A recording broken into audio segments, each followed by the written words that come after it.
Prince William teamed up with football icon David Beckham on Tuesday, despite ongoing tension with Prince Harry and Meghan Markle.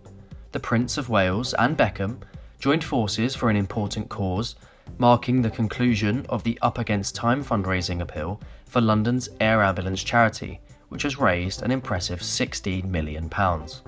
This funding has helped secure 2 new H135 helicopters that will be critical for the charity's life-saving work.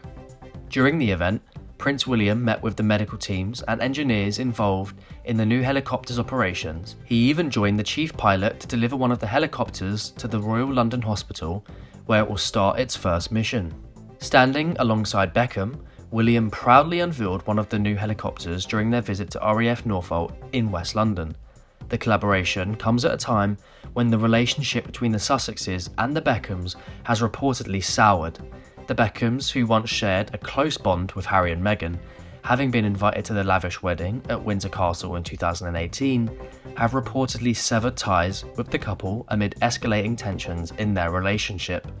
Meanwhile, Prince William continues to distance himself from his younger brother, with no plans to meet Harry during his current visit to the UK. Harry is in London for the World Child Awards, but Meghan has remained in the United States. The brothers' relationship has been strained for years, and it seems the royal rift is far from over. Eyebrows have also been raised over Harry and Meghan's relationship, with the Duke's recent solo travelling. In an interview with GBNews on Patrick Christie's Tonight, royal journalist Sarah Louise Robertson shared her insights into the complexities of the Sussexes' relationship, unveiling her perspective on their dynamic. Now, many critics wonder if the Duke and Duchess of Sussex will be together forever. And the cracks could be starting to show for the runaway royals. The sources reveal that they have executed a, quote, professional separation after being dropped by Spotify and seeing their joint Netflix deal fall flat on its face. It's been reported that Harry and Meghan will change tactics. So a royal source told the Daily Mail they'll still carry out some charitable engagements together and embark on foreign visits, but their work projects will now be separate. Well, I'm joined by the royal journalist, Sarah Louise Robertson. Sarah, thank you very much. So what do we make of this professional separation then? I'm fascinated by this, Patrick, I have to say, and I've been predicting this for quite a while, ever since we saw these tours that they've been going on. And we've seen what's happened as well with these reports that have happened in the Hollywood Reporter, which is really seen as the Hollywood Bible. I mean, this is something that's read by industry bigwigs. And Meghan's been labelled names such as a dictator in high heels, and the Daily Beast has come out and called her sometimes that she would have attacks like a demon. I mean, this is incredible inflammatory language to use against Meghan Markle. But it just points now that all bets are off in terms of Hollywood gunning for them. And I don't think they could have had a worse PR week than they could possibly have had this last week. So what they've done now is they've decided to have these separate interests. Harry's on this 8-day solo tour in New York, which is going to culminate over here in the UK. But as far as I'm concerned, 8 days away from Meghan Markle's grasp or clasp, whatever you want to call it, that to me is the signal. It's just a hop, skip and a jump to Splitsville, as far as I'm concerned. I think the writing's on the wall. He hasn't looked happy for a while. Despite contrary to reports, he didn't look very happy when he was on that supposed tour in Colombia. And people have said, actually, he looked a bit happier when he was in New York. He was a bit more, how is it someone put it? Human. That was it. We saw more of a human. He was humanized on this New York trip. So actually, this New York trip's been a bit more beneficial for Harry, because he hasn't had the worries. We've not heard him have a go at the press or go on about security following him. You know, that last trip to New York where they claimed that they were being hounded by paparazzi. We've heard none of this time. The Fast and the Spurious. Yeah, the Fast and the Spurious, it turned out, because many people thought that it didn't actually exist, that kind of low-speed car chase that they said out. Now, I will just say this. Look, I've obviously dished it out a fair bit to Harry and Meghan, as many people have over the course of the last few years. I really do hope that they stay together. I'm a big believer in marriage. I've recently got married myself. There's also kids involved with them, and I would hate to see, anything go on there. But they are also, as well as a couple, a brand. They tried to make themselves a brand. Now, if they realise... They failed, Patrick. This is it. If they realise that they've failed as a brand and they start opting to operate professionally in a separate capacity, then I suppose that is going to have an impact on their personal relationship, isn't it? Well, of course it is, because remember Meghan made that famous silly comment where she says, we're like salt and pepper, we move together. I mean, whatever that meant. But anyway, she came out with that. And then now we've seen that they're actually working together has done them no good whatsoever. They've had a disastrous time in Hollywood.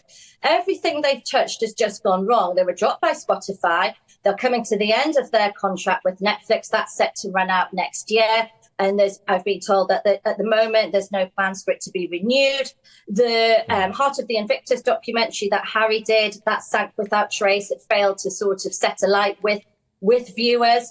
She's brought out this thing, American Riviera Orchard, where she sent a few jars of jam to some famous friends. Again, nothing's really come of that.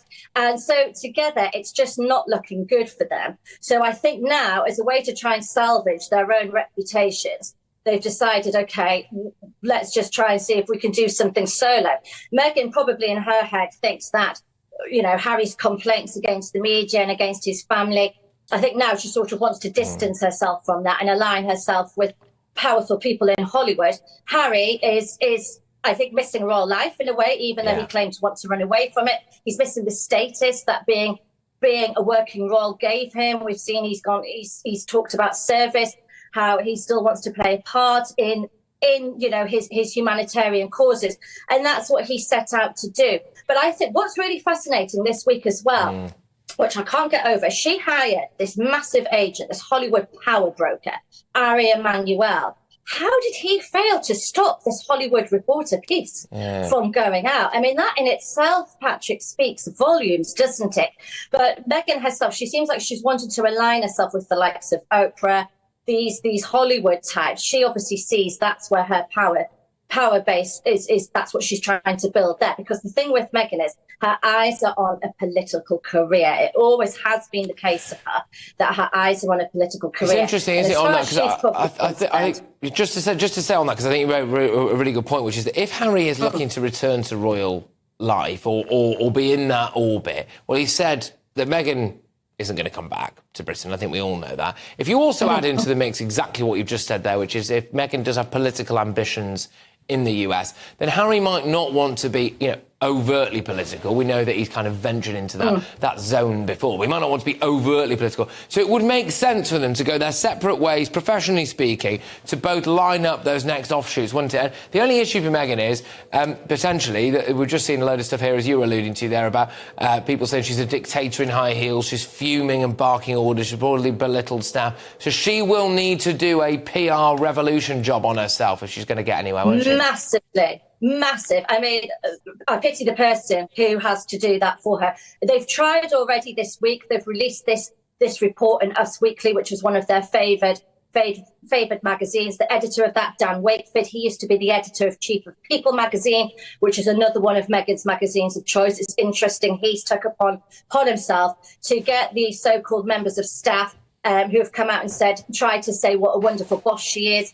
They've come out named, as opposed to the unnamed sources that were in the Hollywood Reporter and the Daily Beast article. So that's the start of the PR offensive, the move to sort of try and clear her name. But there's a long way to go yet, Patrick.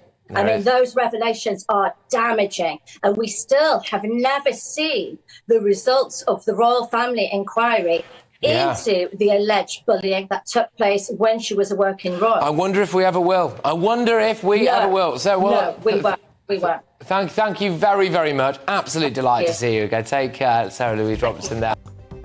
Showbiz reporter Kinsey Schofield, also speaking to GBNews, shed light on the intriguing dynamic between Harry and Meghan, offering another glimpse into the inner workings of their relationship.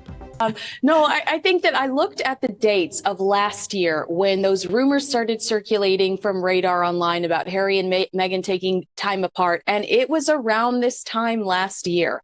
So maybe, and I'm just throwing this out there, I'm not a mom, but I don't know, maybe as a mom, Meghan likes to spend the fall with her kids. Maybe that's when they have the fun holiday parties at the school and you're getting your Halloween costumes ready. Maybe she just likes to stay at home with the kids once the holidays start kicking into high gear.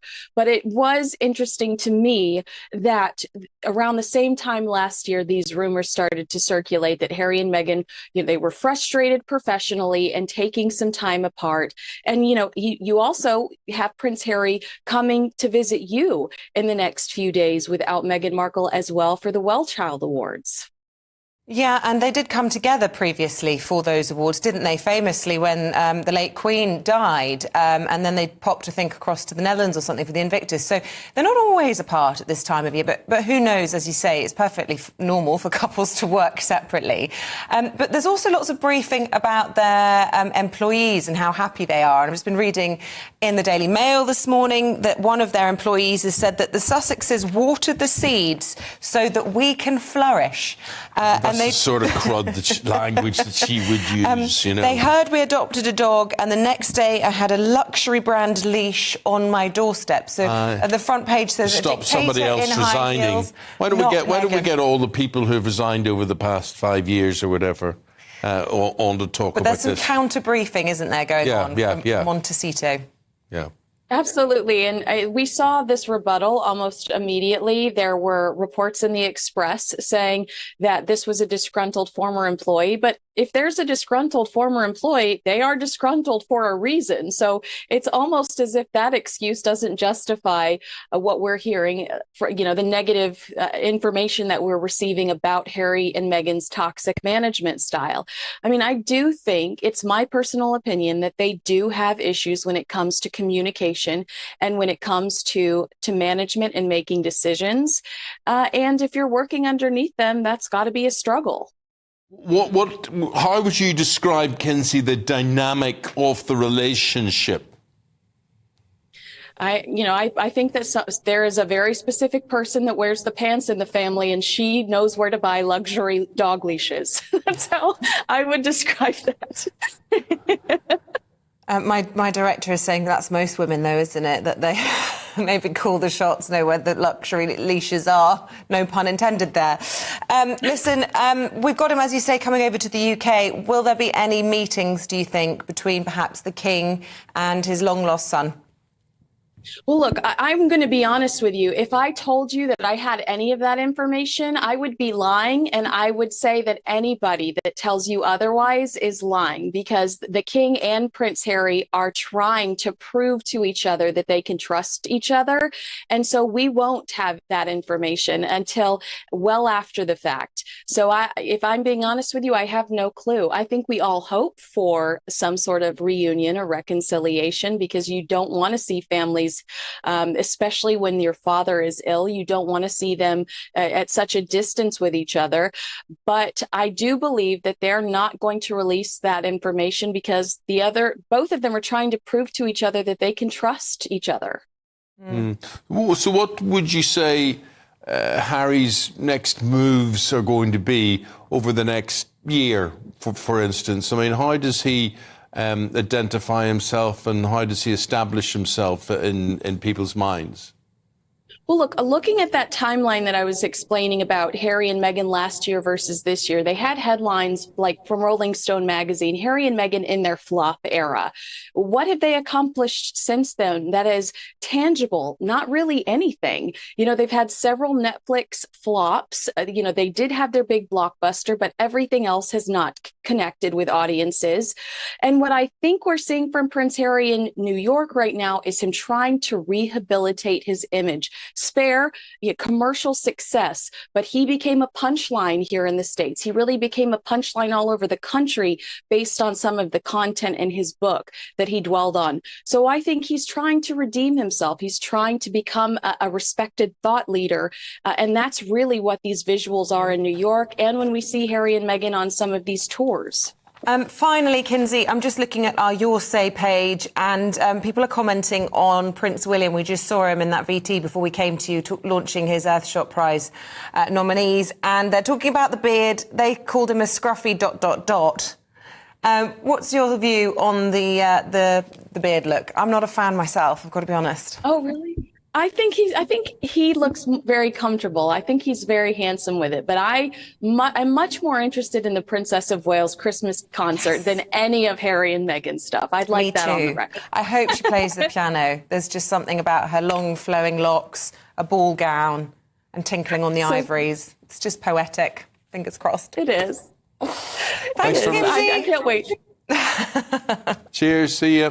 Now, while the royal family does remain divided, William is staying focused on his public duties and causes like the London Air Ambulance, working with high-profile supporters like David Beckham to make a real difference. Daniel Smith, GB News.